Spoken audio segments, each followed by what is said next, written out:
Bonjour les amis, nous venons de voir des images sur les prisonniers qui sont libérés de Makala.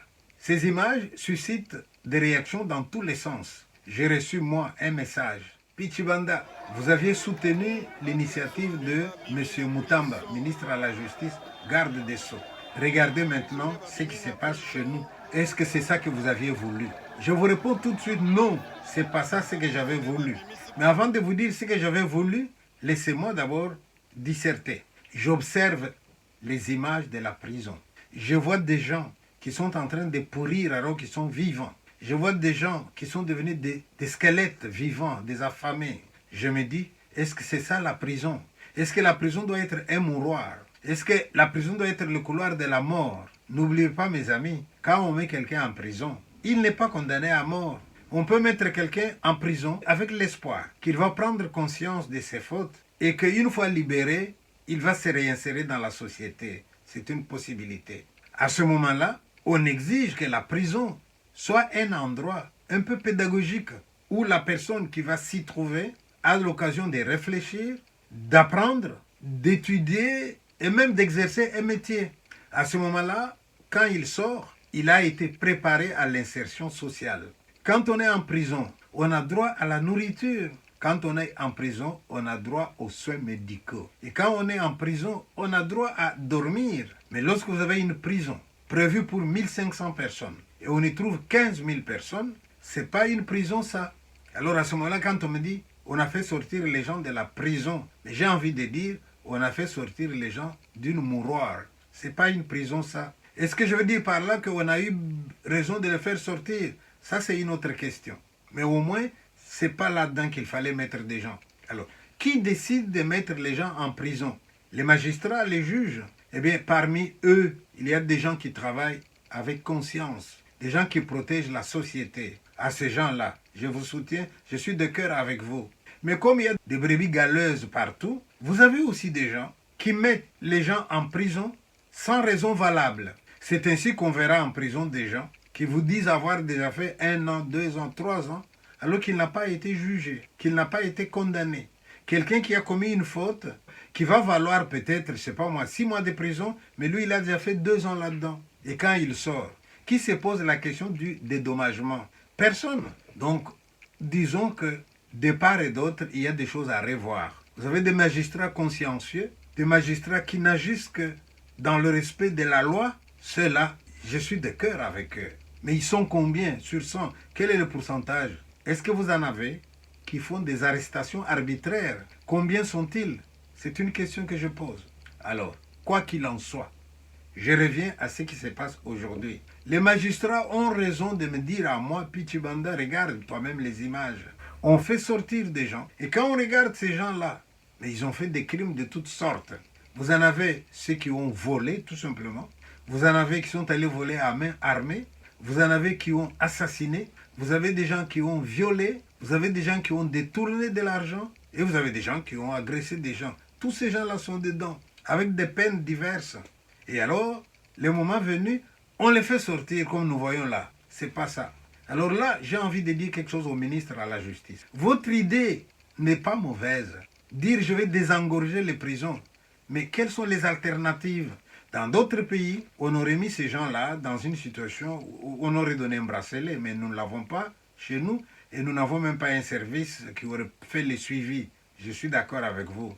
Mais que faire alors? Eh bien, si jamais pareille situation devait se reproduire, parce que là, on vient de faire à Makala, j'imagine qu'on va le faire dans les provinces aussi.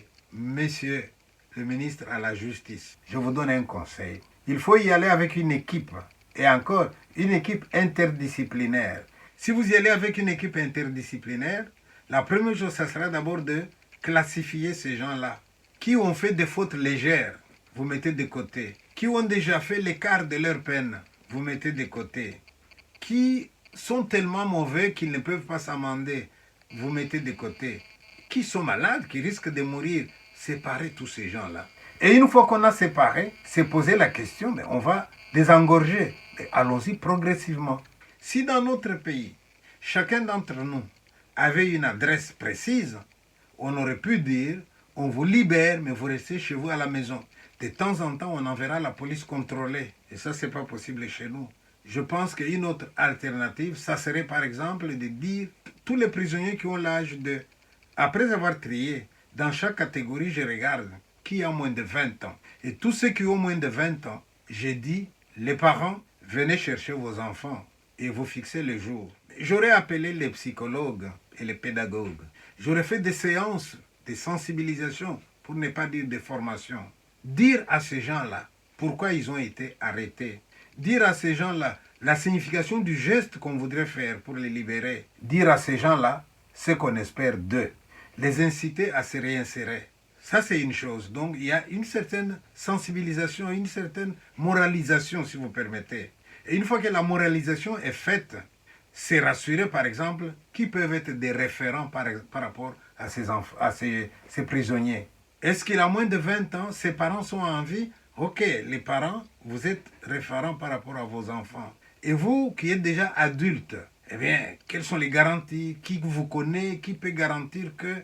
Et alors, à ce moment-là, les libérer progressivement. Mais le même jour, libérer tout ce monde-là comme nous venons de voir, eh bien, la conséquence, c'est qu'ils sortent juste en disant « Merci beaucoup, monsieur le ministre », mais est-ce que dans leur conscience, là, ils ont pris de bonnes résolutions? J'en ai vu un qui dit « Moi, on m'avait arrêté pour rien ».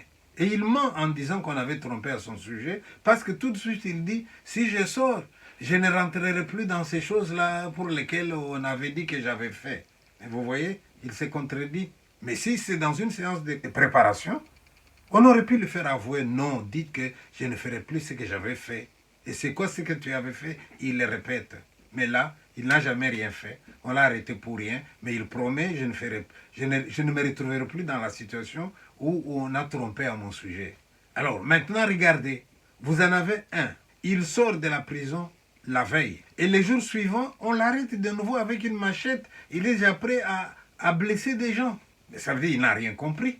Monsieur le ministre à la Justice, il n'est jamais trop tard pour bien faire. Vous avez amorcé le problème à Kinshasa, vous allez le continuer dans les autres provinces, de grâce. Tirez la leçon de ce qui vient de se passer à Kinshasa. Pour moi, entre vous et les magistrats, il ne doit pas y avoir de cassures. Ce sont vos collaborateurs. À cette équipe-là, ajoutez des psychologues, des pédagogues, et voyez ensemble comment faire pour que ça se passe bien. Vous ne pouvez pas libérer des gens qui ne comprennent pas pourquoi on les libère. Vous ne pouvez pas libérer des gens qui ne promettent pas de mieux se comporter. Il restera la grande question. Qu'est-ce que vous dites aux gens qui ont été lésés par ces prisonniers-là et ces gens qui commençaient déjà à se reconstruire en disant ceux qui nous ont fait du mal, on les a arrêtés. Je prends ici l'exemple d'un chauffeur qui voit son patron faire un voyage, il est au courant, et lui, il va prendre des complices. Les complices viennent la nuit à la maison, ils prennent l'argent que le monsieur a laissé à la famille pour vivre, et ils violent les filles qui sont dans la maison. Comment pensez-vous que les filles vont se reconstruire en voyant le violeur courir la rue et même se moquer d'elle? Hein? Là, il y a un problème. Voilà. Une chose, c'est d'avoir la bonne volonté. Une chose, c'est de bien faire les choses aussi. Donc, en résumé, monsieur le ministre, la décision, vous l'avez déjà prise. Mais maintenant, dans la pratique, s'il vous plaît, associez encore les magistrats qui pourraient vous aider à faire des catégorisations entre les prisonniers. À ce moment-là, vous verrez qui peut partir en premier, qui va partir en second lieu, qui va partir, et même s'ils partent, à quelles conditions. Moi, j'essaierai de ceux qui pourraient suggérer que lorsque vous libérez quelqu'un qui est capable de se réinsérer professionnellement, qui travaille, qui a des moyens, mais on pourrait, dans son salaire, saisir une partie pour dédommager la personne qui l'avait lésé pour entrer en prison. Mais sinon, s'il sort comme ça, c'est qu'il a gagné sur toute la ligne. Il va même se moquer de ses victimes. Pire, ils peuvent même se coaliser pour continuer à faire du mal.